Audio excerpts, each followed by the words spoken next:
Aleluia, glória a Deus, amém, glória a Jesus, e aleluia, graça e paz, meus irmãos, amém, sejam todos bem-vindos, aqueles que nos acompanham pelo YouTube, pelo Instagram, sejam todos bem-vindos nessa noite. Hoje nós estaremos respondendo duas perguntas maravilhosas que foram feitas ao início dessa semana. Então, mandou duas perguntas e nós queremos respondê-las, né? A primeira pergunta foi feita pastor, qual a diferença entre misericórdia e graça?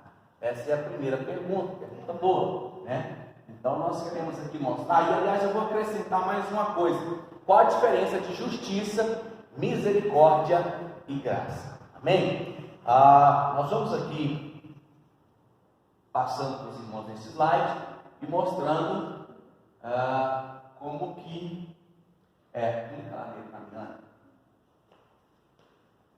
O Senhor não trouxe aqui atrás, não? O Senhor não trouxe aqui atrás, não? Clica em cima.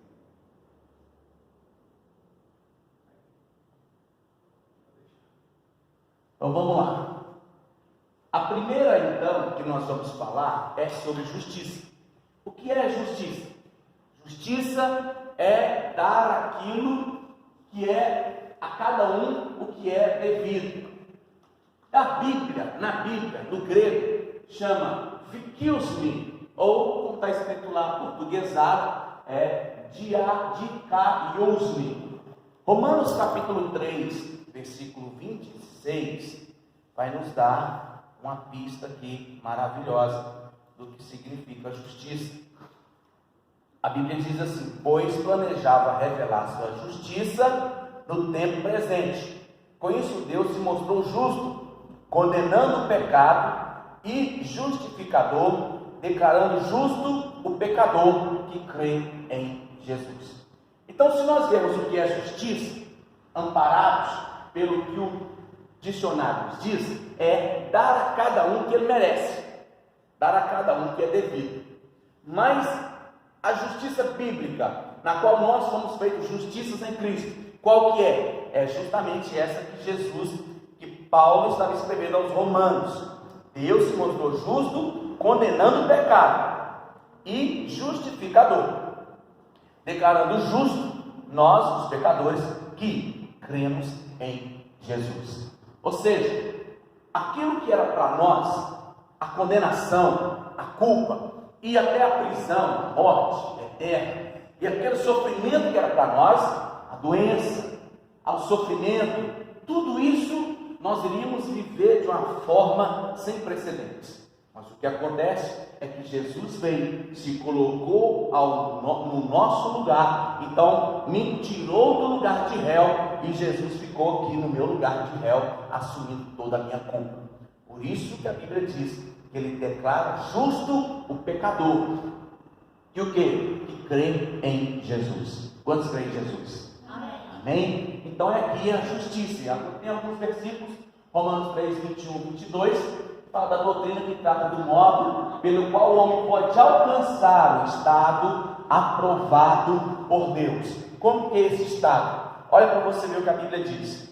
Agora, porém, conforme prometido na lei de Moisés e dos profetas, Deus nos mostrou como somos declarados justos diante dele, sem as exigências da lei.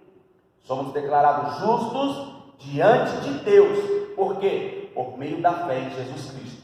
E isso se aplica a todos que creem, sem nenhuma distinção. Aleluia! Glória a Deus! Como que Deus então aplica a justiça a nós? Nós somente cremos em Jesus, e a partir dessa forma de crer em Jesus, que é pela fé, nós somos declarados justos. Não há mais nenhuma condenação para nós.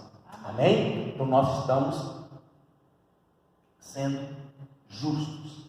Romanos capítulo 4, versículo 6, a Bíblia vai dizer assim: Davi também falou a esse respeito quando descreveu a felicidade daqueles que são considerados justos sem terem trabalhado para isso.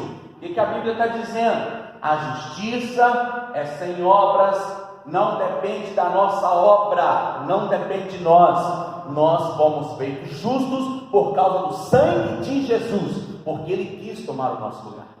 Amém? Não depende da nossa obra, não depende de eu ser bonzinho, porque se eu for o tempo todo bonzinho, eu vou chegar na conclusão de que para que eu preciso de Salvador? Se eu faço tudo certinho, é verdade. Mas quando eu sou um pecador, é por isso que a Bíblia diz que quem foi muito amado, esse consegue amar. Quem muito foi perdoado, consegue perdoar. Então, para você ver, se eu sou aquele pecador, aquele bagunceiro, aquele que fazia tudo errado, quando eu entendo o amor de Deus por mim, eu sendo pecador, o que eu faço? Eu transbordo de amor.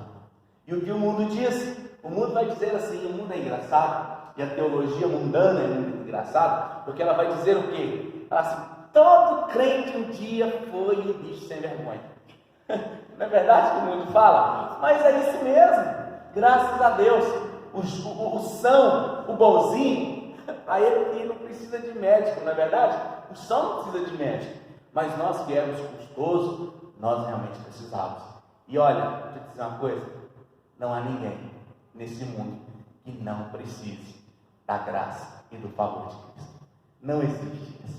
Não existe 100% certinho. Está escondendo atrás de alguma coisa boa que ele fez. Na verdade, todos nós estávamos aqui no lugar de pecadores, e todos nós necessitamos urgentemente de um Salvador, a saber, Jesus Cristo. Olha o que a Bíblia vai dizer aí em Romanos capítulo 5, versículo 17, a respeito da justiça. A morte reinou sobre muitos por meio do pecado de um único homem. Ainda maior, porém, é a graça de Deus e sua dádiva de justiça.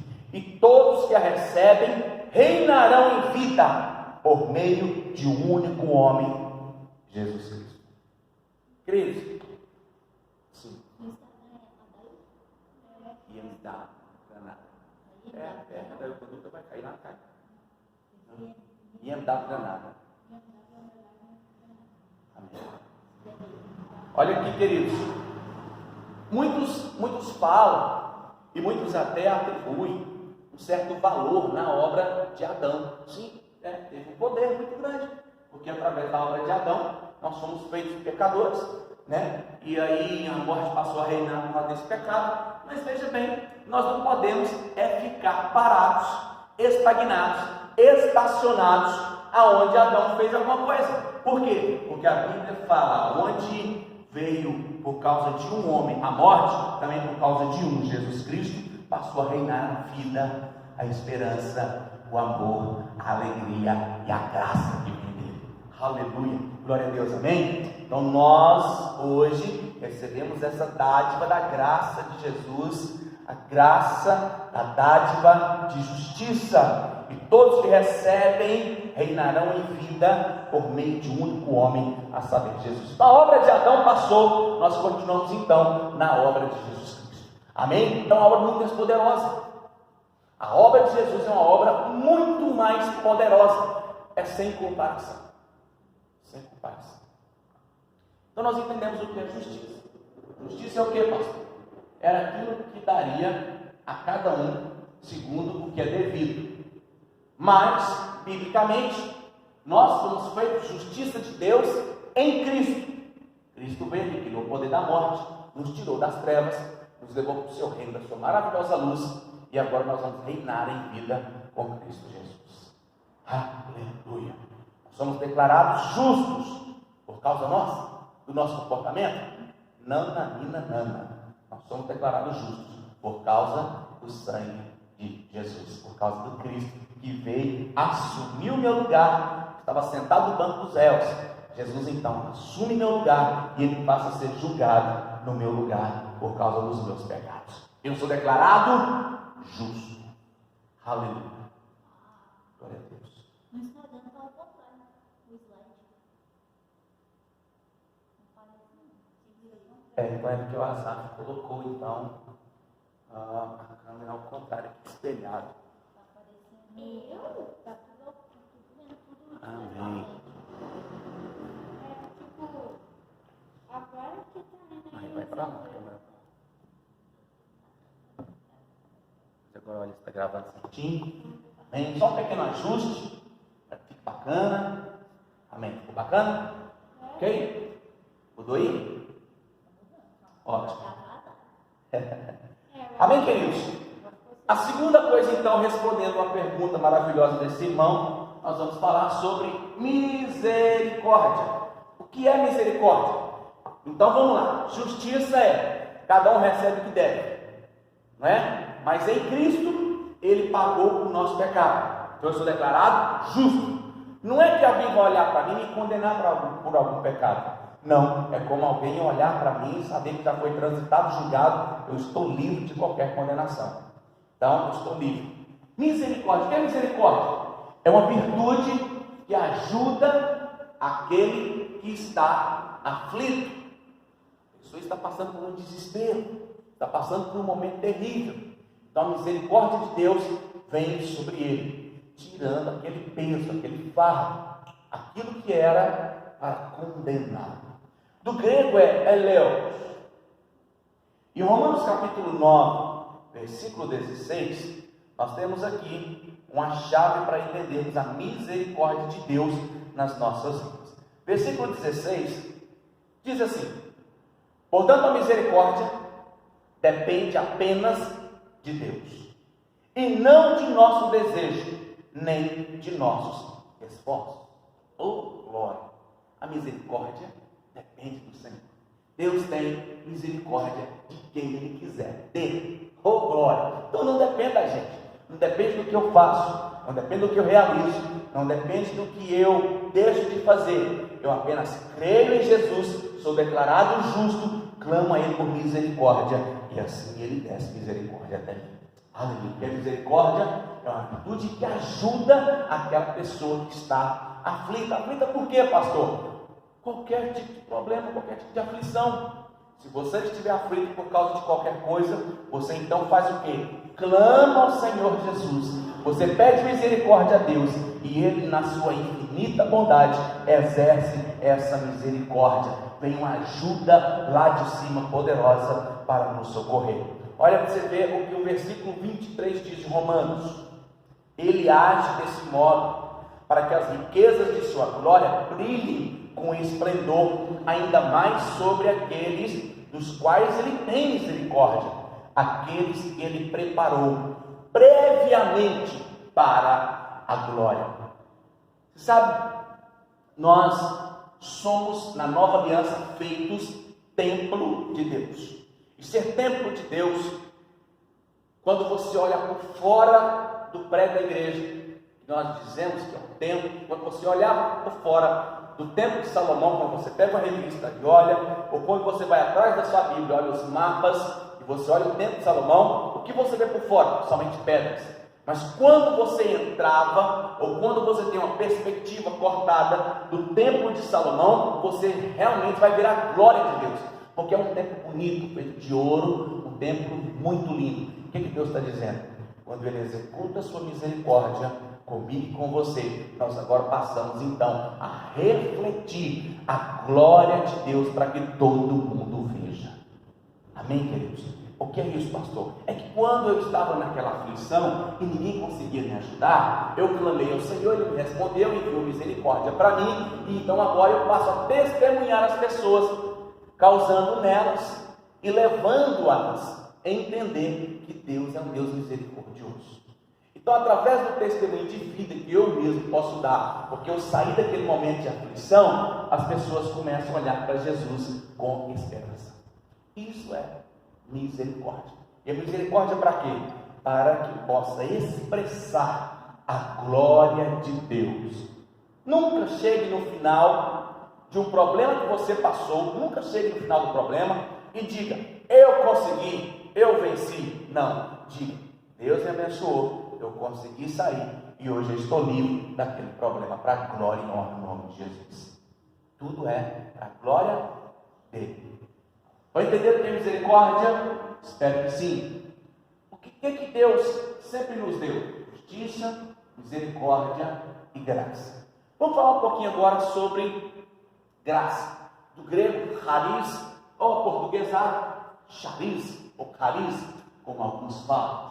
João capítulo 1, versículo 17, tem uma chave para nós entendermos o que é realmente a graça de Deus. A Bíblia diz assim, é um dos versículos que eu mais gosto da palavra de Deus. Pois a lei foi dada por meio de Moisés, mas a graça e a verdade vieram por meio de Jesus Cristo. Queridos, se você analisar esse texto no grego, você vai ver que graça e verdade está aqui no singular. E graça e verdade denotam o fruto da mesma coisa. É uma coisa só. Graça e verdade. Para nós, no português, parece que são duas coisas. Graça e verdade. Mas no grego, se você analisar, você vai ver que graça e verdade é Jesus Cristo. Amém? Então vamos lá. O que é graça? Graça é uma virtude que dá ao aflito aquilo que ele não merece. Sabe quando alguém fala mal de você?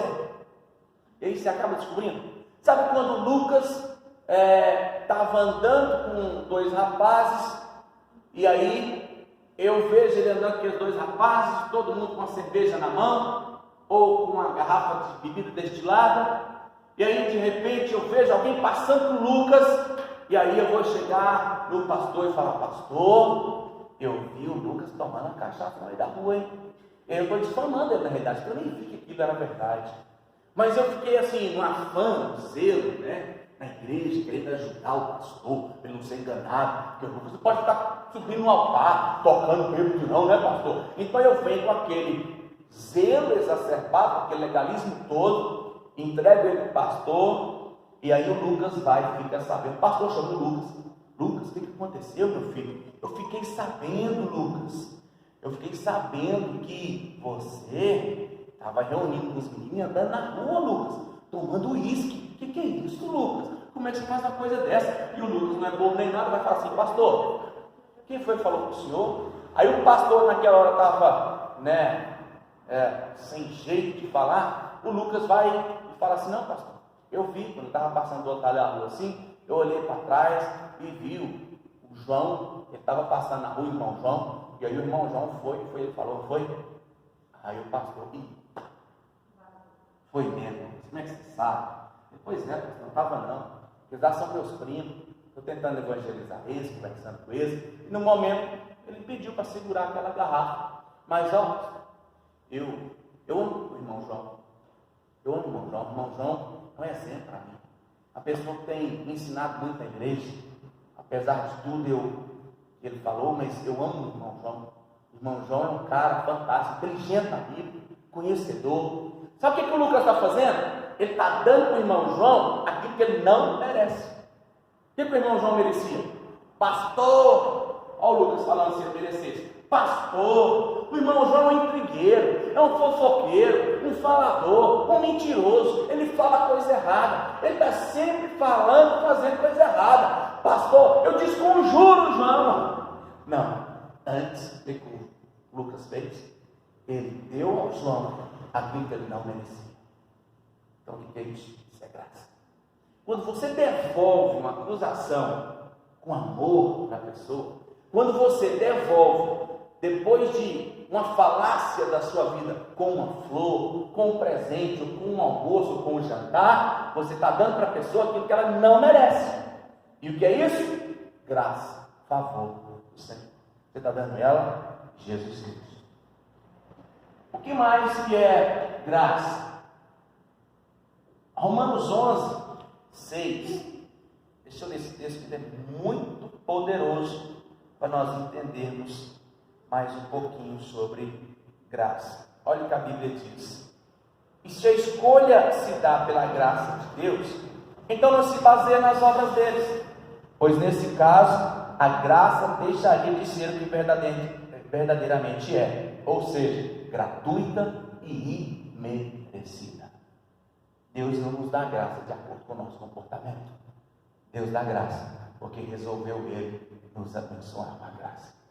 Algum de nós vai pedir Jesus para salvar a gente dos nossos pecados? A Bíblia diz que nós éramos ainda inimigos dele quando Ele enviou Jesus para morrer pelos nossos pecados. Então Deus nos deu aquilo que não merecíamos. Aleluia. Deus enviou a sua graça. Estão entendendo, querido? Entenderam a diferença de justiça, misericórdia e graça? Então vamos lá. Justiça é o que eu recebo, o que eu devo. Misericórdia é eu estar aflito e Deus ou alguma pessoa não me dá o que eu mereço. E graça é eu receber contrário daquilo que eu merecia. Está entendendo? Então vamos lá. Deixa eu te contar uma historinha para que você possa entender melhor isso. Um menino de 18 anos sem carteira. Ele resolve naquele dia pegar o carro do seu pai. E aí aquele menino pega o carro, dá uma volta, passa na casa do amigo, o amigo fica todo vislumbrado, andando naquele Honda Civic, a última geração, novinho, andando no carro do pai. E aquele menino acelera, anda numa avenida, vai por outra, anda com o amigo, deixa o amigo em casa. Quando ele está voltando, ele acelera um pouquinho a mais, e acontece que ele vai de encontro ao muro e bate numa casa e entra com esse carro na frente do muro. Só que aquela casa era do promotor da cidade. Então aquele promotor tem 3 coisas para oferecer para aquele menino. A primeira coisa é a justiça que ele tem para oferecer. Oferecendo a justiça, ele pega o celular, ele liga para a polícia, ele liga para a CETRAN, fala: olha, tem um jovem que bateu, parece quebrou meu muro todo, quebrou o carro dele todinho, e eu quero que vocês venham cá, reboquem esse carro, prende esse menino, porque ele não tem CNH. Está dando para ele justiça. Ele merece. Ele quebrou. E outra coisa, o promotor pegou o telefone do menino, ligou para o pai e disse: olha, o senhor vai ter que pagar meu muro, porque ele quebrou meu muro todo, e consertar o seu carro, que deu perda total. Isso é justiça que o promotor ofereceu àquele menino. Mas se aquele promotor for misericordioso, ele vai oferecer então misericórdia. Ele chegou lá diante daquele acidente, pegou o telefone, olhou para o menino e disse: meu filho, você está machucado? Ah, não? Então faz o seguinte: você tem carteira? Não tem, né? Então você vai fazer o seguinte: você vai arrumar um jeito desse carro aqui agora, liga lá para o seu pai, liga para o guincho, tira esse carro daqui agora, e amanhã você vem, pede alguém para arrumar esse muro aqui para mim, tá bom? E aí você está livre, mas só que você tem que consertar tudo isso que você fez, toda a bagunça que você fez. O que ele ofertou para esse menino? Misericórdia. Ele não deu o que ele devia. O que ele devia? Aquele menino poderia sair dali preso, porque tinha 18 anos, não tinha CNH, como ele fez com a justiça. Mas ainda vejamos uma outra atitude desse promotor. Ele é gracioso. Ele chegou no local do acidente, viu o menino e disse: meu filho, você tem CNH? Não, senhor, não tem. Meu menino, você está maluco? Espera só um instante. Oi, é do guincho? É do guincho 3 irmãos? Ô, guincho, você está bom, seu João? Seu João, corre aqui em casa, vem retirar um carro aqui e levar para o conserto, porque para ajudar o menino, eu preciso ajudá-lo. E aí, corre aqui e ajuda esse menino, por favor, tá bom? Meu filho, onde é que você mora? Ah, tudo bem, obrigado, seu João. Aí ele vai e liga para o táxi. Pega o táxi, fala: ó, meu filho, estou ligando para o táxi para te levar para casa, tá bom? O seu carro já mandei para o conserto, eu estou te mandando um táxi, e pode ficar tranquilo, que eu mesmo arrumo esse muro. O que ele ofertou para esse menino? Graça. Era aquilo que ele não merecia. Pode colocar o outro agora. Então entendo a diferença de justiça, misericórdia e graça. O que Deus deu para nós? Deus, através de Jesus, nós somos declarados justos. Graças a Deus que Deus não nos deu o que merecíamos. Isso é bom demais. Isso é motivo de nós louvarmos, engrandecermos e exaltarmos sempre o Senhor. Se tem um motivo que nós devemos agradecer o Senhor, é porque nós não recebemos o que devia, o que nós merecíamos. Nós sempre recebemos aquilo que não merecíamos. Deus seja louvado. Então essa é a diferença entre justiça, misericórdia. Então vamos lá: justiça, diakiosne, misericórdia, eleus, e graça, charis, como alguns dizem, aportuguesando a palavra grega, ok? Então, justiça, nós somos feitos justiça de Deus em Cristo, sim, amém? Nós recebemos a misericórdia de Deus, porque Ele nos livrou daquela condenação e ainda nos mandou graça, que é o que? Favor que nós não merecemos. Aleluia! Deus seja louvado. Entenderam a diferença, queridos? Muito fácil, né? Justiça, misericórdia e graça. Nós recebemos do Senhor o tempo todo. Você tem que declarar. Você precisa aprender a declarar que você é a justiça de Deus em Cristo. O que vai te ajudar nesse mundo de hoje é declarar que você é a justiça de Deus em Cristo. Se você estiver no trabalho e porventura o seu funcionário estiver fazendo aquilo que você fica triste com ele, declare. Você que é cristão, mostre a diferença. Diga: eu sou a justiça de Deus em Cristo. E não atropele ele com uma advertência, com suspensão, com coisa que até às vezes ele merecia. Mas jogue, derrame, inunde a vida dele com a graça de Cristo. Se você é um funcionário que trabalha com o seu patrão, e aí de repente o seu patrão possa estar fazendo algo que está te deixando aflito, triste, não sai jogando pedra nele, não. Não há necessidade disso também. Diga também: eu sou a justiça de Deus em Cristo. Assim você vai se ver livre o mais rápido possível daquele pecado que vai te levar para a grande condenação. Não deixe isso acontecer na sua vida. Tá certo? Se você estiver diante de um pecado, de um vício, e você não está conseguindo se livrar daquele vício, o que você vai fazer? Você vai, mesmo estando no erro, no pecado, declarar: eu sou a justiça de Deus em Cristo. Assim nós vamos ter o poder de vencer o vício, o pecado, a pornografia, a bebida, o cigarro. Nós vamos ter condições de vencer a ira, a amargura. Nós vamos ter condições de vencer aquele estado ruim da nossa vida em determinado momento que nós estamos vivendo. Amém, queridos? Não deixe de declarar: sou a justiça de Deus em Cristo. Amém? Glória a Deus, certo? Muito bem, que maravilha.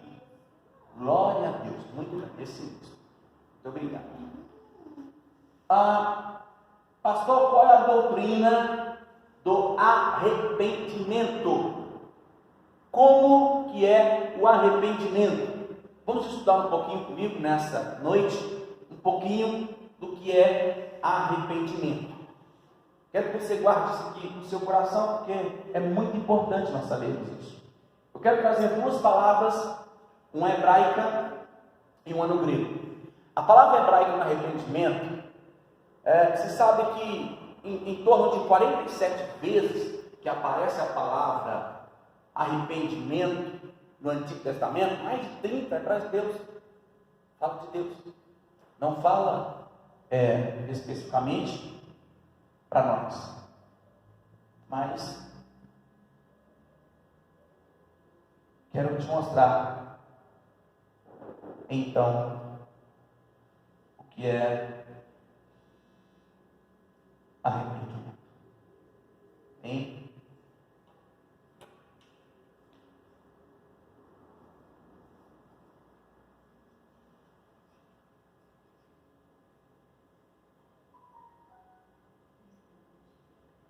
Arrependimento, então, do hebraico, é a palavra tshuva. E a palavra grega para arrependimento no Novo Testamento é metanoia, que vem do grego metanos. Vamos lá, vamos aprender um pouquinho então. No hebraico, no Antigo Testamento, a palavra é tshuva. A palavra tshuva, ela é composta por 5 letras. As letras Tav, Shin, Vav, Bet e Rei. E se sabe muito bem que cada uma das letras, das 22 letras do alfabeto hebraico, cada uma tem um valor numérico, tem uma imagem ou ela tem um significado. Sabe disso? Se você não sabe, aprenda agora. Cada uma das palavras hebraicas tem um número, uma imagem ou um significado. Por exemplo, se você vê, você lê da direita para a esquerda, então está o Tav, Shin, o Vav, o Bet e o Rei. O Rei significa o número 5. E o número 5 no hebraico significa graça. A letra rei no hebraico significa graça. E ela mostra-nos o número 5. Então o número 5 é o número da graça. A letra tav significa cruz no hebraico. Então, e juntando as três letras, bet, vav e shin, significa voltar. Então as três letras significam um verbo. Esse verbo é voltar. Então o que é arrependimento? A palavra tsuvá. O que é arrependimento na língua hebraica? É por causa da cruz de Cristo, volte para a graça. É isso que é arrependimento. Por causa da cruz, volte para a graça. Entenda a obra de Cristo. Aceite a obra de Cristo. E ela vai te levar ao arrependimento. Arrependimento é quando eu vou para Jesus. E quando eu vou para Jesus, eu não recebo o que eu mereço. Aleluia. Olha que bênção. Muitos aí têm colocado palavras pesadas e têm colocado na conta de Deus essa pandemia, a tristeza que estamos vivendo. Muitos leem Crônicas 7,14. Alguns falam que o povo pede, como é que tem colocado? O povo pede cura, mas o dono da cura pede conserto. Não, querido, não. Deus não está pedindo conserto, não. Não, o povo conserta hoje, amanhã ele pega do mesmo jeito. O povo deixa de errar no ponto hoje, mas ele erra outro ponto amanhã. Como que então, pastor? Nós vamos então nos arrepender. É voltando para Jesus Cristo, voltando para a graça. Isso é o arrependimento. E quando eu vou para Jesus, querido, eu não vou receber aquilo que eu mereço. Quando eu chego em Cristo, Cristo me dá sempre aquilo que eu não mereço. Aleluia. Glória a Deus. Vamos aqui dar uma andadinha. Arrependimento, então, como é que é, pastor? Tem a ver com voltar para a graça de Deus. Por causa do quê? Da sua bondade demonstrada na cruz de Jesus. É um texto que o José Cristo colocou no seu livro, que eu amei demais, coloquei aqui nesse estudo. Como que era no Antigo Testamento? Vamos ver em Jonas, no capítulo 3, no versículo 1 ao 6. Olha para você ver como que as coisas mudam de uma aliança para outra aliança. Olha o que a Bíblia diz, como é que era o arrependimento do homem. O homem se arrependia porque ele se via num caminho sem volta. Então ele chegava numa conclusão de que se ele não arrependesse, e se ele certamente não mudasse a sua conduta, viria um prejuízo sobre ele. Mas olha para você ver o que Jonas vai falar e o que Deus falou com Jonas. Depois disso, o Senhor falou com Jonas pela segunda vez: apronte-se, vá à grande cidade de Nínive e transmita a mensagem que eu lhe dei. Dessa vez, Jonas obedeceu a ordem do Senhor e foi a Nínive, uma cidade tão grande que eram necessários 3 dias para percorrê-la inteira. No dia em que Jonas entrou na cidade, proclamou às multidões: daqui a 40 dias Nínive será destruída. Olha para você ver. Olha o que a Bíblia está dizendo. Jonas então chega naquela cidade e Jonas diz: daqui a 40 dias Nínive será destruída. Olha o que acontece no versículo 5. Os habitantes de Nínive creram em Deus, desde o mais importante até o mais humilde. Declararam o jejum e se vestiram de pano de saco. Quando o rei de Nínive ouviu o que Jonas dizia, desceu do trono, tirou suas vestes reais, vestiu-se de pano de saco e sentou-se, sobre um monte de cinza. Querido, o homem aqui só mudou a sua atitude por causa da destruição iminente. Então o que eu quero dizer? Como que era no Antigo Testamento? O homem primeiro precisava se arrepender para que depois então Deus os abençoasse. Era assim no Antigo Testamento. Era assim na Antiga Aliança. A Antiga Aliança foi marcada. Mas o que Deus queria que o povo fizesse na realidade? Era voltar-se para Deus, para a sua mão bondosa, para a sua misericórdia, para a sua graça. E quando eles fizessem isso, Deus os livraria dos seus inimigos, Deus os livraria da catástrofe, Deus os livraria de todos os males que estavam para vir sobre o povo. Então Deus queria que sempre eles fossem em encontro ao Senhor, mas o que eles entendiam é que eles precisavam primeiro se arrepender, e então Deus os abençoaria.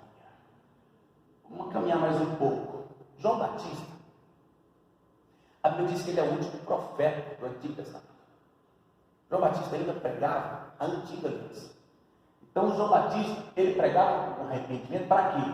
Para a remissão dos pecados. Porém, o que ele fazia era o ensino da antiga aliança. Não era o ensino que Deus estava ensinando. Vamos ver o que a Bíblia diz acerca de João Batista. Olha o que a Bíblia diz. Esse mensageiro era João Batista. Que aqui, o que está falando dele? Que ele estava pregando o arrependimento.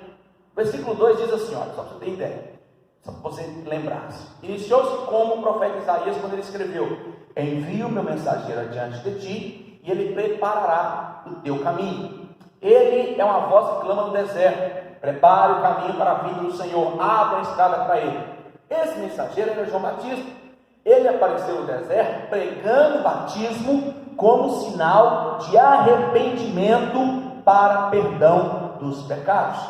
E gente de toda a Judeia, incluindo moradores de Jerusalém, saía para ver e ouvir João. Quando confessavam seus pecados, ele os batizava no Rio Jordão. Veja, queridos, Lucas capítulo 16, versículo 16, vai te mostrar que ele era o último profeta do Antigo Testamento, que pregava uma mensagem veterotestamentária. Veja bem, olha o que Jesus diz acerca dele. Até João, a lei de Moisés e a mensagem dos profetas eram seus guias. Olha para você. Agora, porém, as boas novas do reino de Deus estão sendo anunciadas, e todos estão ansiosos para entrar por ela. Aleluia. Olha o que Marcos vai relatar para nós, o que Jesus está dizendo, quando Jesus fala qual é o arrependimento que Jesus prega. Vejam bem, depois que João foi preso, Jesus foi para Galiléia, onde anunciou as boas novas do reino de Deus. As boas novas de Deus. Enfim chegou o tempo prometido, proclamado: o reino de Deus está próximo. Arrependam-se e creiam nas boas novas. Então aqui, no Antigo Testamento, como é que eles viviam no Antigo Testamento? O Antigo Testamento era a respeito de uma obra que eu tinha que fazer, dependia de mim. Eu me arrependia, Deus me abençoaria. Eu parava de fazer aquilo que eu estava fazendo, Deus me abençoava. Essa é a mensagem veterotestamentária. Não é uma mensagem para nós, é uma mensagem da antiga aliança. Então vamos ver como que é agora na nova aliança. Vamos ver como que é na nova aliança? Quantos estão na nova aliança? Amém. Do grego a palavra é metanoia. Meta, mudança. Noia, que vem da palavra nous, significa mente. O que é então metanoia? O que é arrependimento? Arrependimento bíblico não é arrependimento de pecado, mas uma mudança de opinião a respeito de si mesmo e de Deus. Isso que é o arrependimento. Quantos estão entendendo? Deixa eu caminhar um pouquinho mais para você vai entender melhor. Romanos capítulo 2, versículo 4. Tem aqui o versículo para que nós possamos entender. Olha o que a Bíblia diz. Não sei, desligou. Não percebe que ele é bondoso, tolerante e paciente com você? Tá aqui, ó. O carregador está dentro do carro.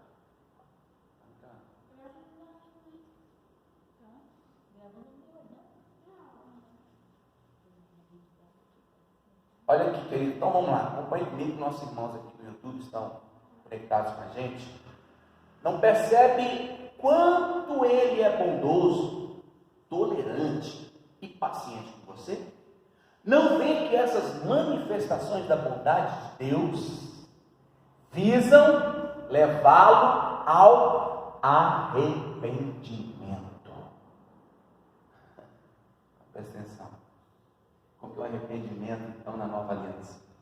O arrependimento na nova aliança é quando eu desfruto da bondade, quando eu desfruto do amor, quando eu desfruto do Deus que é compassivo, misericordioso. Então eu entro no estado de arrependimento. Eu passo a crer diferente de como eu cria. Isso é mudança de mente. Quantos de nós pensávamos errado acerca de Deus? Quantos de nós pensávamos que Deus é um Deus mau? Quantos de nós pensávamos que Deus punia as pessoas, punia de pecado ou fazia alguma coisa para nós? Essa é a imagem que o povo tinha de Deus. Por isso que arrependimento, hoje, nós precisamos entender isso na nova aliança. O que é arrependimento na nova aliança? É quando eu mudo o pensamento de mim mesmo a respeito de Deus também. Isso é o arrependimento. Arrependimento é quando eu olho diferente do que eu olhava e via. Por isso eu posso mudar agora a minha mente, o que eu estou pensando. Deixa eu caminhar um pouquinho para que você possa entender mais. O que achávamos uma glória se torna vergonhoso. Isso que é arrependimento. Deixa eu te dar uma imagem. Os homens antigamente, os meninos, os bonitão, muitos de nós, quando faziam aquela rodinha de amigo, se gabavam de quantas mulheres nós pegávamos. Eu falava assim, até hoje é assim, né, nas escolas, né? Até hoje é assim nas escolas. Os jovens se reúnem e falam assim, nossa, eu beijei tantas, eu fiquei com tantas. Aquilo para nós era o quê? Uma glória. Aquilo para o homem que não tem Deus, que não caminha à luz da palavra, era uma glória. Olha para você ver. Mas agora o que é arrependimento? É mudar minha mente. Quando eu fui para Jesus, eu entendi isso no meu interior, porque Hebreus diz que Deus imprimiria as leis no nosso coração, dentro de nós. Não precisaria de tábuas frias, cheias de lei, não precisariam ser guiados pela lei, mas as leis do Senhor estariam imprimidas dentro de nós. Então, quando eu vim para Jesus, eu vi que ficar com a mulher que não seria que eu ia casar era errado, era vergonhoso. Isso é o quê? Arrependimento. Não sei se você, mas eu não fui cristão desde quando eu nasci. Eu não nasci crente, não nasci evangélico. Eu tinha alguns comportamentos errados. O dele era gostar de uma bebida. Então eu gostava de mostrar para os meus amigos naquela noite o quanto eu bebia. E às vezes, quando eu bebia, eu nem ficava tonto. Você está entendendo? Então, olha para você ver que tipo de atitude, comportamento mais esdrúxulo. É eu que tinha esse pensamento. Mas quando eu vim para Jesus, quando eu vim para Cristo, isso se torna para mim vergonhoso. É o termo metanoia. Mudou minha mente. Eu mudei a minha mente em relação àquilo que eu fazia. Então eu paro de praticar. Isso é arrependimento. O que é arrependimento para nós hoje? É quando eu penso diferente do mundo, da aplicação do mundo, quando eu penso diferentemente do que o povo fazia. Eu agora faço diferente. Por quê? Porque houve uma mudança de mente. Eu comecei a pensar diferente daquilo que eu fazia anteriormente. Está entendendo, querido? Está caminhando? Olha para você ver, o arrependimento verdadeiro então é o quê? É mudança de mente, não de conduta. Agora é óbvio, se eu mudar, se eu mudo meu pensamento, quantos pensam que tem a ver tomar um litro de 51? Se ele acha que não tem problema, é porque ele está no mesmo caminho. Mas se ele entende que é errado, fala, puxa, a bebida só leva a gente para um lugar errado. A bebida só leva a gente a querer experimentar uma aventura perigosa. A bebida só leva a gente a ter coragem, porque sem bebida eu estou lá quietinho no meu canto, mas a bebida me deixa, uau, para cima, e eu danço, e eu faço, e eu falo que não devia. Então, quando eu vejo que a bebida está me levando a ter um comportamento anormal, é que eu já mudei de mente. Isso significa arrependimento. Amém, gente? Amém. Olha para você ver que coisa interessante. Pois no Novo Testamento, arrependimento é sempre usado em referência ao nosso passado. Nossos antigos conceitos errados foram alterados à luz da Bíblia. Quando nós olhamos para a Bíblia, ela nos diz o que devemos fazer. Não como uma lei, porque Deus imprimiu a sua lei no nosso interior. Eu não faço. Deixa eu te mostrar uma diferença de arrependimento do Antigo para o Novo Testamento. Veja bem, a diferença do Novo com o Antigo era: o homem se arrependia dos seus pecados, dos seus erros. Por quê? Porque ele tinha medo do inferno. Agora, deve ser triste demais para Deus saber que alguém vai para a igreja só porque está com medo do inferno. Deve ser triste demais nosso próprio Deus saber que uma pessoa tem um tipo de comportamento bonzinho perto das pessoas só porque ela tem medo do inferno. Deve ser triste. Deve ser triste mais a pessoa pensar: eu tenho que ir na igreja porque o pastor mandou, porque o pastor falou, eu tenho que fazer essas coisas porque a Bíblia manda. É ruim demais Deus, porque Deus não é legalista. Deus quer que nós cheguemos a Ele por causa do seu infinito amor. Deus quer que nós tenhamos relacionamento com Ele.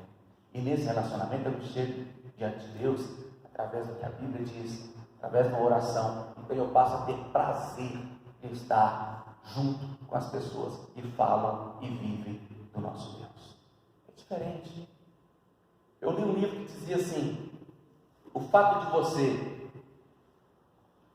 querer comer um McDonald's e não um hambúrguer de grama, não quer dizer que o McDonald's é bom. Verdade.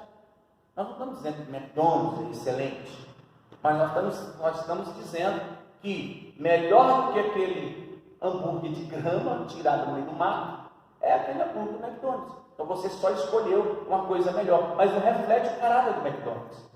Do mesmo jeito que as pessoas falem com Deus. Ele vai para a igreja com medo do inferno, mas não reflete o caráter de Deus. Porque Deus é bondoso, é amoroso, é compassivo, é misericordioso. Então a pessoa talvez nunca vai experimentar isso. Ela sempre vai viver com culpa e condenação. E quando o dia mau vier sobre a vida dela, o que ela vai fazer? Ela vai praquejar contra Deus. Então, queridos, entenda bem. Arrependimento no Novo Testamento é uma mudança de pensamento. É uma mudança em relação a Deus. Eu pensava diferente, agora eu pensava de uma forma, agora eu penso diferente. Vamos ver em Lucas 15, aonde a Bíblia diz a respeito do verdadeiro arrependimento. Aleluia. Isso é muito interessante, é uma maravilha. Primeiro, Lucas capítulo 15, do versículo 3, versículo 7, todo mundo conhece essas parábolas que Jesus disse. Na realidade são 3 parábolas que Jesus estava falando, mas eu quero aqui ler para que você possa entender na íntegra o que é o verdadeiro arrependimento. Olha o que a Bíblia diz. Então Jesus lhes contou esta parábola: se o homem tiver 100 ovelhas e uma delas se perder, o que acham que ele fará? Uma pergunta que Jesus fez. Aí Jesus mesmo responde: não deixará as 99 no pasto e buscará a perdida até encontrá-la? Jesus disse. E aí ele fala: e quando a encontrar, ele a carregará alegremente nos ombros e a levará para casa. Quando chegar, reunirá os amigos e vizinhos e dirá: alegrem-se comigo, pois encontrei minha ovelha perdida. Da mesma forma, há mais alegria no céu por causa do pecador perdido que se arrepende, do que por 99 justos que não precisam se arrepender.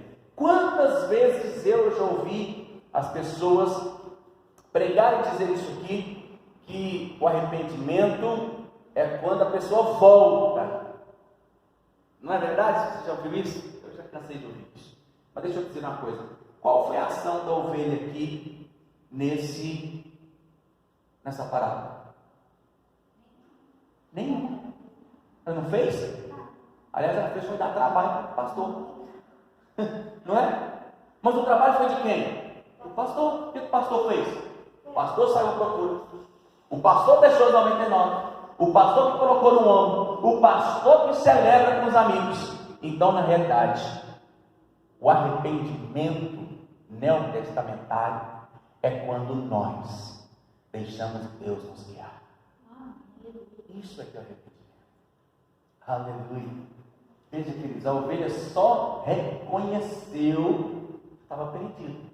Ou seja, ela estava lá no canto, lá, sei lá. Né? Ela só precisa fazer isso. O que a pessoa precisa entender? É que ela precisa mudar de mente. Talvez a pessoa não vá para balada, não vá para bebida, não vá para vício nenhum. Ela tem um comportamento, ela trabalha, ela é responsável, ela ajuda a mamãe, ela é obediente ao papai, ela é uma pessoa que dá muita alegria no trabalho, e mesmo assim, ela precisa de um Salvador. Isso é arrependimento. Isso é arrepender das suas próprias obras, daquilo que eu faço, da minha própria justiça, para receber então o amor de Deus na minha vida. Isso que é o arrependimento do Novo Testamento. Por quê, querido? Não é porque é malzinho que precisa de Jesus, ou bonzinho não precisa de Jesus. Ambos necessitam da graça perfeita de Jesus Cristo. Amém? Então olha para você ver. O trabalho foi todo do pastor. Este que é o verdadeiro arrependimento. Jesus vai contar outra parábola. Vamos ver aqui comigo. Jesus vai contar outra parábola ainda. Está do versículo 11 até o 32. Todo mundo conhece essa parábola. Já preguei essa parábola aqui na igreja. Já mostrei a verdade dessa parábola. Mas vamos lá. Todo mundo já ouviu dizer que arrependimento do filho pródigo é um grande exemplo de arrependimento verdadeiro. Mas, vamos ler do versículo 17 ao 20, só para a gente entender o que é arrependimento então verdadeiro. Na Bíblia, no Novo Testamento, olha o que a Bíblia diz. Quando finalmente caiu em si, o menino, ele disse: até os empregados de meu pai têm comida de sobra, e eu estou aqui morrendo de fome. Vou retornar à casa de meu pai e dizer: pai, pequei contra o céu e contra o Senhor. E não sou digno de ser chamado seu filho, por favor, trate-me como seu empregado. Então voltou para a casa de seu pai. Quando ele estava longe, seu pai o viu, cheio de compaixão, correu para o filho, o abraçou e o beijou. Acompanhe comigo aqui agora. Em nenhum momento, quero te dizer, esse filho se importou com o pai. Qual foi o momento que está aí no texto bíblico, que relata que esse menino sentiu uma profunda sensação de ter feito mal para o seu pai? Nenhum. Não tem nenhum verbo aí. O que esse menino sentiu de ter torrado toda a vida do pai com meretrizes, com bebida, com farras? O que esse menino mostrou de arrependimento? Porque ele quis voltar. O que ele mostrou? Nada. Não tem nada. A Bíblia não diz isso. Mas por que ele quis voltar? Porque ele teve fome. Ele voltou por causa da